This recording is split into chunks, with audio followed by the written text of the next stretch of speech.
आज हम आए हुए जनहित सर्व समाज सेवा समिति की राष्ट्रीय अध्यक्ष सोनी शुक्ला के आवास पर, जो कि लगातार सोशल मीडिया में एक्टिव रहती हैं और इसके साथ ही जो अपना संगठन है उस संगठन से पूरे प्रदेश में समाज सेवा कर रही हैं। गरीबों के लिए कंबल वितरण, बेटियों की शादी में सहयोग लगातार कर रही हैं। इसके साथ में इधर 1 महीने से मैंने देखा कि वो लेखन और कविता के लिए भी कार्य कर रही हैं। अपनी जो समाज में नारी के लिए, खास तौर से जो नारी के सम्मान के लिए, नारी की जो पीड़ा है उसको अपनी कविता के द्वारा लगातार प्रकाशित कर रही हैं। इस संदर्भ में सोनी जी से एक वार्ता। नमस्कार मैम। जी नमस्कार। आप लगातार कार्य कर रही हैं अपनी संस्था के द्वारा पूरे प्रदेश में, इसके साथ में समाज सेवा भी करती जा रही हैं। और इधर मैंने देखा आप लेखन में और कविता जो नारी के तौर के लिए आपने विशेष तौर से लिखा है, जो नारी की पीड़ा है, नारी जो स्थितियाँ हैं, नारी जो समाज में कार्य कर रही है उसमें कैसे उनको सामना करना पड़ रहा है, ये कहाँ से आपको ऐसा महसूस लिखने की आवश्यकता लगी? देखिए, छोटा सा बात ये है कि मैं संघर्ष तो कर ही रही हूँ, ये तो शुरू से है। और मैंने ये सोचा कि समाज में कुछ करना चाहिए। खाली घर में गृहिणियाँ बैठी रहती हैं, खाली बैठे रहने से बेटर है कि हम कोई अबला तो नहीं हैं, हमारे अंदर एक क्षमता है, एक शक्ति है, हमें हमेशा कुछ ना कुछ करते रहना चाहिए। और मैं सभी नारियों को भी ये संदेश देना चाहती हूँ कि हर महिला को कुछ ना कुछ हमेशा ही करते रहना चाहिए और अपनी पहचान खुद बनानी चाहिए, किसी के पीछे ना चले, वो ज़्यादा बेटर है। मैं ये संदेश देना चाह रही हूँ। सबसे पहले तो मैं किसी के पीछे ना चलने की सलाह दूंगी महिलाओं को, क्योंकि आजकल मैं देख रही हूँ बहुत ज़्यादा, अगर किसी के पीछे आप चलो, चाहे भी किसी भी उसमें, तो लोग शोषण करते हैं। तो शोषण कराने या करने से अच्छा है कि आप खुद अपने दम पर, अपनी काबिलियत के दम पर अगर आगे बढ़ेंगी तो हमें लगता है कि मंजिल आपको जरूर मिलेगी। अब जैसा आपने पूछा मुझसे, मैं एक संस्था छोटी सी चला रही हूँ जिसका नाम है जनहित सर्व समाज सेवा समिति। मैं उसकी राष्ट्रीय अध्यक्ष हूँ। आज ईश्वर की दुआ से मैं कम से कम 40 से 45 जिले में मेरी खुद की टीम तैयार हुई है और हमारे सभी पदाधिकारी नियुक्त हैं। मैं कार्य कर रही हूँ और ईश्वर ने चाहा अभी कुंभ में अपना कैंप भी लगेगा। अब गंगा मैया की कृपा अगर रही तो कैंप लगेगा और वहाँ आप सभी, हमारे पूरे प्रदेश के सभी लोग सादर आमंत्रित हैं और कुंभ मेला दर्शन करें और अपना गंगा स्नान करें। अगर ईश्वर की कृपा रही तो हमारा भी छोटा सा कैंप एक लगेगा। अब आपने जैसे मुझसे पूछा कि लेखनी के माध्यम से संस्था, तो मैं 2021 में मैंने रजिस्ट्रेशन कराया था और उसके बाद मैं निरंतर कार्य कर रही हूँ। और राजनीतिक आपने जैसे मुझसे पूछा, मेरा ये मानना है कि किसी भी क्षेत्र में जो जनप्रतिनिधि जीते हुए अगर काम नहीं कर रहे हैं, वो मुझे किसी पार्टी से ताल्लुकात नहीं मैं रखती, चाहे वो किसी भी पार्टी के जनप्रतिनिधि हों। अगर वो काम नहीं कर रहे हैं तो मैं उनके खिलाफ आवाज़ उठाने का काम करती हूँ, उनसे लड़ाई लड़ती हूँ कि भैया हमारे इस क्षेत्र में क्यों नहीं काम हुआ। मतलब जनप्रतिनिधियों के खिलाफ मैं मोर्चा खोलने का काम कर रही हूँ एक संस्था के माध्यम से, एक अपने अधिकार के तहत, जो कि अगर हम जनप्रतिनिधि को जिता कर भेजते हैं तो हम लोगों का दायित्व है कि हम लोगों का कर्तव्य है कि हम लोग काम करें। तो इसलिए मैं मतलब अपना समाज सेवा और राजनीतिक करियर दोनों ही कर रही हूँ। मान लो मंजिल मिले ना मिले ये वक्त बताएगा, मैं अपना कर्तव्य कर रही हूँ। अब रही लेखनी की बात, जैसे मैंने क्या हुआ कि मैं जब से शादी होके आई मैंने काफ़ी संघर्ष किया और ससुराल में आकर बहुत सारी जिम्मेदारियों का निर्वाह किया। मैंने क्या किया, सभी नारियां करती हैं, सभी को स्ट्रगल ढूंढना पड़ता है। पहले बेटी होती है, फिर बहू बनती है, फिर माँ बनती है, तमाम रिश्ते सब यही बनते हैं, यही बिगड़ जाते हैं। तो जैसा कि मैंने उस पीड़ा को सहा और मैंने संघर्ष में देखा कि मतलब नारी को विरासत में क्या क्या मिलता है। एक नारी, एक पहले बेटी हुई, एक ससुराल में गई, उसके बाद में जैसे कि एक नारी जो है बच्चों को जन्म देती है तो उनकी विरासत, उनकी पुरखा, उनकी पीढ़ा को चलाने का कार्य करती है, मतलब उनका वंश बढ़ाने का कार्य करती है। महिला का कर्तव्य है ये हमें लग रहा है, और किसी के पास तो अधिकार नहीं है, वंश तो महिलाएं बढ़ा सकती हैं। और दूसरी बात ये है कि तभी मैंने दिल में जिज्ञासा कर ली थी और मैंने सोचा कि क्यों ना मैं कुछ ऐसी रचनाएं लिखूं, ऐसी कविताएं लिखूं, ऐसी कहानियां लिखूं और ऐसा मतलब लेख लिखूं कि ताकि आगे समाज में हमारी नारी शक्ति उसको समझ कर, पढ़ कर और सोच कर उसको आगे स्ट्रगल कर सके और धैर्य से काम कर सके और वो समझ सके कि मुझे नारी को विरासत में क्या क्या मिलता है। तो मैं अपने बारे में बताना चाहती हूँ, इतना तो मेरा ये अब तक का सफ़र रहा। और जैसा कि आपने किताब के बारे में मैं बता रही हूँ, मैं आज 2-3 साल से पहले लगातार मैं लेखनी का काम कर रही हूँ और मैं लिख रही हूँ कि नारी की विरासत में क्या क्या मिला।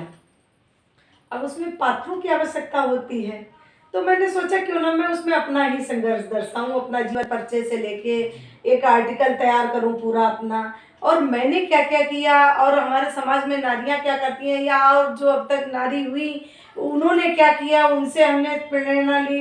महारानी लक्ष्मीबाई से मैंने प्रेरणा ली। मैं धैर्य से भी काम लेती हूँ, निडर होकर भी काम करती हूँ। मैं डरती वरती नहीं हूँ, गलत करती नहीं हूँ और गलत बर्दाश्त सुनती नहीं हूँ किसी की। मैं स्वयं गलत नहीं करती हूँ और गलत किसी की सुनती नहीं हूँ। रानी लक्ष्मीबाई की तरह मैं निडर होकर मैं कार्य करती हूँ कहीं भी क्षेत्र में। उसके बाद में क्या हुआ, मैंने ये किताब का नाम जो रखा है इसका मैं अभी विमोचन कराऊंगी, अगर ईश्वर ने चाहा तो 2025 में अपना उसका विमोचन होगा। नारी की विरासत का, नारी की विरासत, वो मैंने लिख रखी है पुस्तक, अभी उसको प्रकाशित नहीं कराए हैं, अभी उसको प्रकाशित करने का काम करेंगे। अब रही ये गाना और गज़लों वाली कहानी लिखने को, तो मैंने गाना और गज़लों में मैंने अभी जैसे एक गीत छोटा सा लिखा था करवा चौथ पे अपने। अब जैसे हमारे सैनिक भाई सब बाहर हैं, पत्नियां व्रत हैं, तो वो भी तो एक नारी है। क्या उनका मन नहीं करता है कि हमारे पति बाहर आए, सेना मतलब जवान खड़े हैं वहाँ और सबको परिवार की आवश्यकता हो, लेकिन वो देश के खातिर वहाँ खड़े हुए हैं, उन्हें तीज त्योहार से मतलब नहीं, उनकी पत्नियां व्रत रखती हैं, तो क्या वो हमसे ज़्यादा अच्छी बेटर है उनकी पत्नियां? मैं उनको धन्यवाद करती हूँ और उनको सम्मान करती हूँ कि सम्मान की श्रेणी में मतलब पत्नियों को उनकी रखा है। जो फौजियों पत्नियां हैं, जो हमारे जवान लड़ रहे हैं, कार्य कर रहे हैं, वो सारे शहीद हो जा रहे हैं, उनके परिवार वालों को एक अच्छा उच्च उनको उनकी पत्नियों को सम्मान देने का कार्य किया जाए और ऐसा कुछ उनके लिए निर्धारित किया जाए। दूसरी बात, आज जो बेटियां जगह जगह हम देख रहे रेप, हत्याएं, बलात्कार हो रही हैं, जैसे मैंने एक आवाज़ उठाई थी और के लिए तो रावण तो अब एक ही जगह गलत था, खाली वो सीता का हरण किया था मेरे हिसाब से। ये उतनी ही गलती थी, उतनी गलती से तो कितना बड़ा महाभारत हो गया, युद्ध हो गया, रामायण पूरा युद्ध हुआ तब राम और रावण से। तो आज तो घर घर रावण है, तो इनको ख़त्म करने के लिए मैं सरकार से भी मांग करती हूँ, लगातार लिखती हूँ कि कोई ऐसा कानून बनाया जाए कि जो रेप करने वाले हैं उनके लिए ऐसा कुछ निर्धारित किया जाए जो कि लोगों को सज़ा मिल सके, और ऐसा जुर्म करने से ही लोग ठर रहे हैं। भाई हम ही आपने हमारे ही आपके घर से तो हैं लोग, रेप ऐसा कानून आप चाहते हैं कि जिससे कि लोगों में भय व्याप्त हो और ऐसा कार्यशैली न करें, सम्मान के महिलाओं में। हाँ, सम्मान के महिलाओं में, तो ऐसा मैं सोचती हूँ कि ऐसा मतलब इसके लिए भी मैं लड़ती रहती हूँ।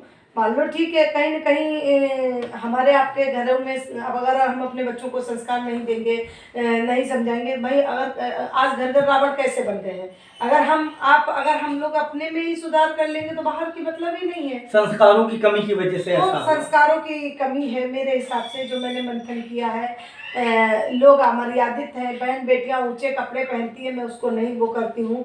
ठीक है, जो आज अश्लीलता सोशल मीडिया पे फैली हुई है, अश्लील गाने चल रहे हैं आजकल, हम देख रहे हैं भोजपुरी इतना अश्लील ट्रेंड चल गया है कि इतना गंदे गंदे गाने मतलब गाते हैं और लिखते हैं लोग। तो मैं ये चाहती हूँ कि जो अगर गाने राइटर हैं, देखिए आप अच्छी भी चीज़ लिख सकते हैं और गलत भी चीज़ लिख सकते हैं, लेखनी कहीं मतलब लिख के नहीं आती कि आप कहीं कवि हो गए या कवित्री हो गई। मैं कवि नहीं हूँ, कवित्री नहीं हूँ, मैं अपने विचार जो लिखती हूँ वही लेख है, वही लेखनी है हमारी आपकी सबकी, और वही कवि है। कवि कहीं से बन के नहीं आते, कवि अपने अंतर मन से ही मतलब स्ट्रगल होते हैं, उनके मन में विचार आता है, वो लिखते हैं, आगे बढ़ते हैं, समाज को देते हैं, एक लिखा हुआ लेख देते हैं, तो वो कवि हो जाते हैं, दीदी उनका नाम चर्चा में हो जाता है। तो ये सब सारी बातें हैं। तो जैसे एक तो मैं ये भी कहती हूँ कि जो अश्लीलता फैलाए, जैसे भोजपुरी वाले गाना लिखते हैं और बनाते हैं जो राइटर, में उनके खिलाफ अभियान भी सरकार से आग्रह करती हूँ कि उसके खिलाफ आवाज़ उठाएं और इनके खिलाफ कार्रवाई की मांग कर रही हूँ। आपका जो पहला लेखन क्या रहा, पहली कविता या गजल आपने क्या लिखी थी? मैंने वैसे तो पहली मेरी ये गली राग सको तो एक निशानी हूँ मैं, और खो दो तो सिर्फ एक कहानी हूँ मैं, और रोक ना पाए जिसको ये सारी दुनिया वो एक बूंद आँख का पानी हूँ मैं। उसके बाद हमारी जो प्रकाशन मीडिया प्रिंट मतलब अपना चैनलों ने और ये अखबारों में, अखबारों जी जी में जी। जो छपी है वो हमारा ये छपी है, कुछ कविता निकालिए जरा। हमारी उसमें जो एक गजल अभी ज़्यादा प्रकाशित हुई है, मतलब पेपर वालों ने उसको ज़्यादा पसंद किया।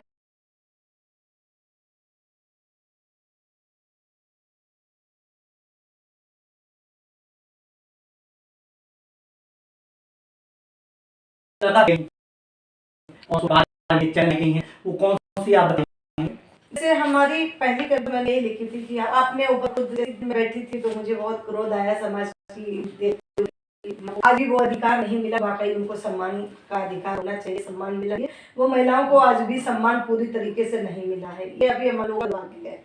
तो ऐसे में बैठी थी दुखी आत्मा से, तो मैंने कुछ ऐसे लिख दिया अपने ऊपर ही बताई कि राख शाम में और खोदो तो सिर्फ एक कहानी हूँ मैं, और रोक ना पाए जिसको ये सारी दुनिया एक बूंद आँख का पानी है।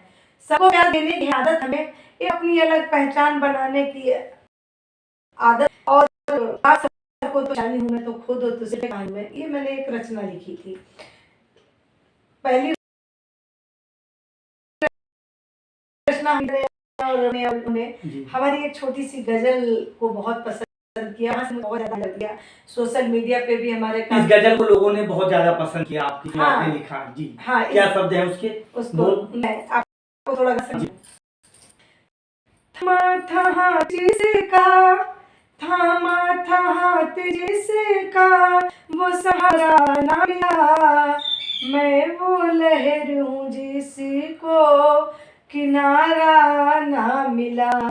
मैं वो लहर हूँ जिसको ना मिला। जो भी मिला है मुझे को मेरा नसीब है, जो भी मिला है मुझे को मेरा नसीब है। अफसोस साथ मुझको तुम्हारा ना मिला। अफसोस साथ मुझको तुम्हारा ना मिला। माता जिसका वो सहारा ना मिला। मैं वो लहर हूँ जिसको किनारा ना मिला। यूं तो फलक पे चांद सितारे भरे पड़े, यूं तो फलक पे चांद सितारे भरे पड़े। मुद्दत से जिसको ढूंढती वो सितारा ना मिला। मुद्दत से जिसको ढूंढती वो सितारा ना मिला। थामा था हाथ जिसका वो सहारा ना मिला। मैं वो लहर हूँ जिसको किनारा ना मिला। कुछ इस तरह से वक्त बदलता रहा मेरा, कुछ इस तरह से वक्त बदलता रहा मेरा। जिसको बसाया दिल में, जिसको बसाया दिल में, वो दोबारा ना मिला। थामा था हाथ जिसका वो सहारा ना मिला। मैं वो लहर हूँ जिसको किनारा ना मिला। एहसास उसको भी हुआ पर देर हो गई। एहसास उसको भी हुआ पर देर हो गई। वो ढूंढता रहा पता हमारा ना मिला। वो ढूंढता रहा पता हमारा ना मिला। थामा था हाथ जिसका वो सहारा ना मिला। अंजाम बेरुखी का, अंजाम बेरुखी का बस तन्हाइयाँ मिली। अंजाम बेरुखी का बस तन्हाइयाँ मिली। नजरों को भाए सोनी, नजरों को भाए सोनी, कोई नजारा ना मिला। थामा था हाथ जिसका वो सहारा ना मिला। ये मेरे द्वारा चौरित गजल है। इस गजल को लोगों ने बहुत पसंद किया और बहुत सी कविताओं को पसंद किया, और सोनी जी लगातार समाज पे, नारी पीड़ा पे और गरीबों की जो स्थितियां हैं, जो लड़ाई संघर्ष करके अपना मुकाम हासिल कर रहे हैं, उनके लिए लगातार लिखती हैं। और खास तौर से इन्होंने ये संदेश दिया है महिलाओं के लिए कि महिलाएं स्वावलंबी बने, किसी के पीछे न चलें, अपना धंधा करें, अपना व्यापार करें, अपना बिजनेस करें, पुरुषों का सम्मान करें, लेकिन अपना शोषण न होने दें। आप बीती राम त्रिपाठी, लखनऊ।